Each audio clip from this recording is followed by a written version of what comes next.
Hola, hola amigos. Hoy vamos a aprender a preparar un remedio casero para la tos seca. Bueno, acá tenemos los ingredientes: 6 dientes de ajos, una cebolla, un guión, un limón y un vaso de agua. Bueno, acá yo ya tengo preparado listo ya y vamos a proceder a preparar. Bueno, por ahora yo ya hice hervir el agua, un vaso de agua. Ya, ya está hirviendo y le vamos a poner los 6 dientes de ajos y la cebolla. Y vamos a taparlo ahí que hierva solamente 3 minutos.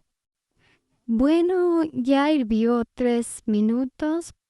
Ahora lo vamos a echar el guión rallado. Ya está apagado ya la hornilla. Vamos a echar el guión. Ahora vamos a taparlo para que repose 4 minutos. Bueno amigos, ya pasó los 4 minutos para que pueda reposar el guión. Acá tengo un vaso de plástico preferible y un colador. Vamos a colar esa agüita, la cantidad que le vamos a dar a nuestros niños o adultos también. No, bueno, acá se me pasó la mano, yo creo, un poquito menos.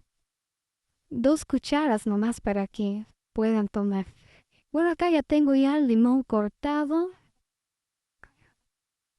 Acá ya tengo ya el limón cortado, pero acá vamos a agregarle una cuchara de miel de abeja. Una cuchara de miel de abeja. Como está calientito, todo se va a derretir.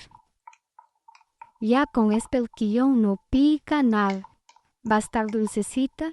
Esto es muy bueno para los niños que sufren de alergias, más que nada en este invierno, que sufren de tos. Aquí está el limón. Vamos a escurrir un limón y listo. Ya esto le damos 2 cucharas o 3 cucharas. Esto pueden tomarlo 3 veces al día. En la mañana, antes del desayuno, y antes del almuerzo y antes de la cena. Bueno, muchas gracias amigos, eso es todo por hoy.